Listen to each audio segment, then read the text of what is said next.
I let the door go and it slammed shut behind me. "What happened?" "Oh," she gave me a dismissive wave. "Nothing. You don't need to worry about a thing." "Worry about what?"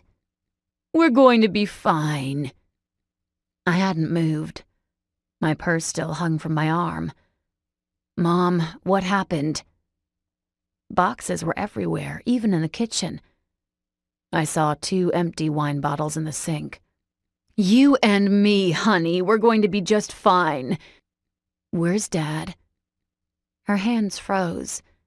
She'd been taping up a box, but she sucked in her breath and held still. "Mom?" She finished the rest of her wine, and she almost fell backwards from the effort. When she set the bottle aside, I asked again, "Mom, what's going on?" She started sobbing. "Oh, honey, I'm so sorry about this, I really am." "Mom, what's going on?" "I fell in love with someone else and we're leaving your father." She hiccuped again and swiped at some of her tears. "What?" She took a deep breath. We're leaving your father." My insides screamed at her. My hands curled into fists and I wanted to launch myself at her. I wanted to pound the hell out of her. But I didn't do any of that. Instead, I collapsed on one of the couches, and I listened to everything she said. She'd fallen in love with someone else. She wanted to be with him. She told Dad. He kicked us out. And tomorrow we were going to move in with this boyfriend of hers. Who? "Huh?" She lifted tear-stained eyes to me. Who?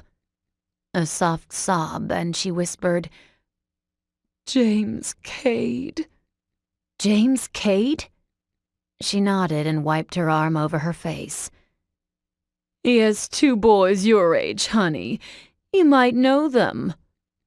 Know them? Everyone knew them. Mason and Logan Kade. While they were rich, their dad owned 5 of the factories that our town thrived on. They chose to go to public school. Everyone knew the Kade brothers. They could have gone to the private school where most of the rich kids went, or where I went because my dad was the football coach. But they'd shaken everything up when they chose public school. And now I was going to be living with them?